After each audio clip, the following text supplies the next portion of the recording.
1.75%. That is where management says the net interest margin floor lands for the full year. If you are funding your retirement drawdown from bank dividends, that number is not an analyst footnote, it is a direct hit to your safety margin. My job is simple, even if the balance sheet is not. I read the numbers that the headline skips, the interest coverage, the gearing, the free cash flow sustainability, so that the Singaporean building or living off a dividend portfolio gets the same forensic clarity that institutional money takes for granted. I have been watching this one for a while. And the number that finally made me sit up was that guiding margin floor. Today, I am auditing whether the new buy call from OCBC actually survives my forensic screen before you commit your hard-earned capital. Let's start the audit. The core lending engine is slowing down, but wealth management is starting to pick up the slack. Net profit of 1,437 million Singapore dollars beat the consensus estimate of 1,400 million. Most metrics are passing, including a very strong CET1 ratio of 15.4%. The net interest margin of 1.82%, however, is a clear fail against the previous year's 2%. Income streams are shifting, and the critical question is whether fee income can grow fast enough to offset the margin drop. For investors who are new to the channel, here is how I rate every stock in my universe. I use 5 forensic zones. Zone 1 is a fortress, yield above 5.5%, 0 flags. Zone 3, where UOB sits today, is conditional. It clears the yield hurdle but carries 2 or more recoverable flags that require active monitoring. We do not just buy for the yield, we buy for the structural strength behind it. Now let's talk about the only number that matters to a dividend investor, the distribution. OCBC is projecting a normalized dividend of $1.80 per share.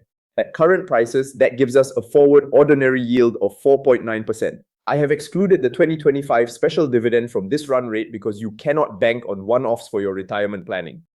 I always apply a conservative forensic floor of 3.2% because we audit for the storm, not just the sunny day. Even if T-bill rates stay low at 1.40%, my floor stays at 3.2% to ensure these assets can withstand a return to long-term average rates. That puts my minimum yield hurdle at 4.7%. UOB clears that hurdle, but only by 20 basis points. That is a very thin cushion.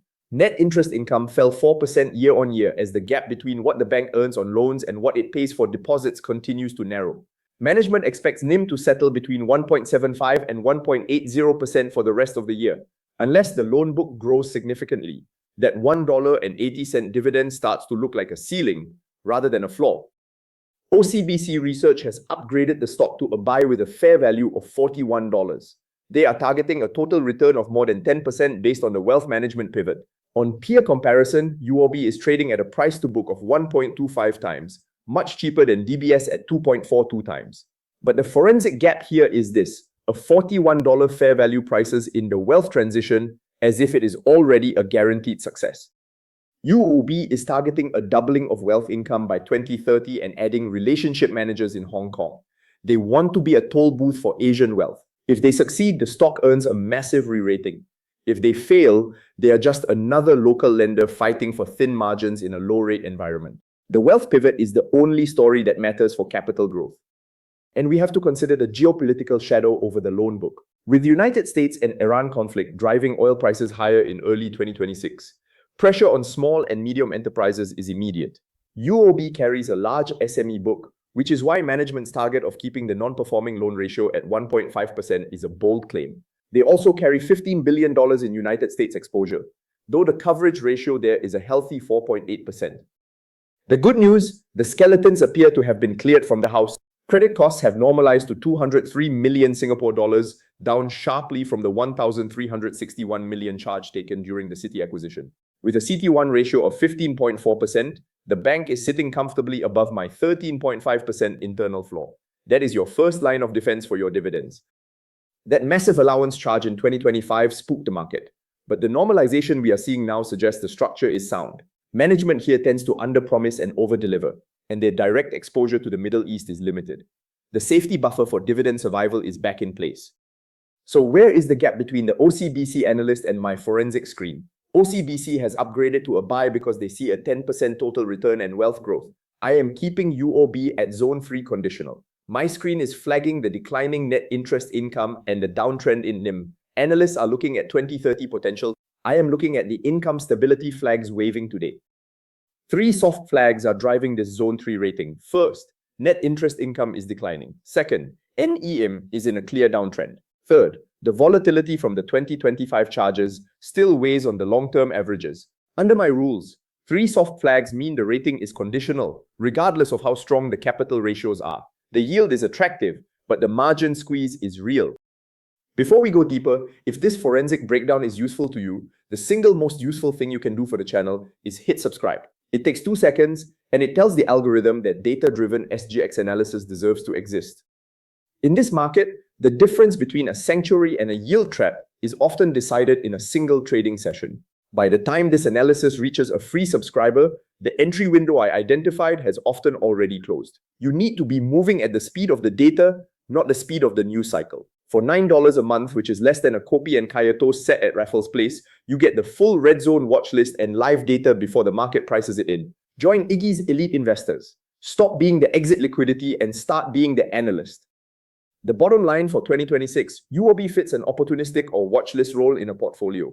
It passes for accumulation on a long-term view, but for investors in the drawdown phase, it remains conditional. We are waiting for NIM stabilization and a clearer uptrend in fee income before this earns a fortress classification.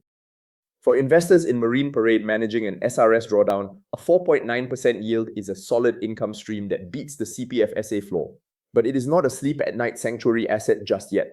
That 10% total return target depends entirely on UOB hitting its wealth milestones, while margins hold at 1.75%. Keep a close eye on the SME book. If oil stays elevated because of the conflict, that is where the cracks will appear first. But the fortress-level capital ratio of 15.4% is a massive shield for your dividends. I am keeping this in Zone 3 until we see one more quarter of stable margins and clear growth in wealth management fees. The dividends are safe. Capital growth is a story for 2030, not 2026. I am Iggy, forensic investor ranked 8th on Tiger Brokers among Singapore retail investors and your guide through the SGX market jungle. If you want the full breakdown before the free version drops, Iggy's elite investors get 0-day access, link in the description. This content is produced for educational and informational purposes only. I am not a financial advisor. I am a retail investor who applies forensic analysis to my own portfolio and shares that process publicly.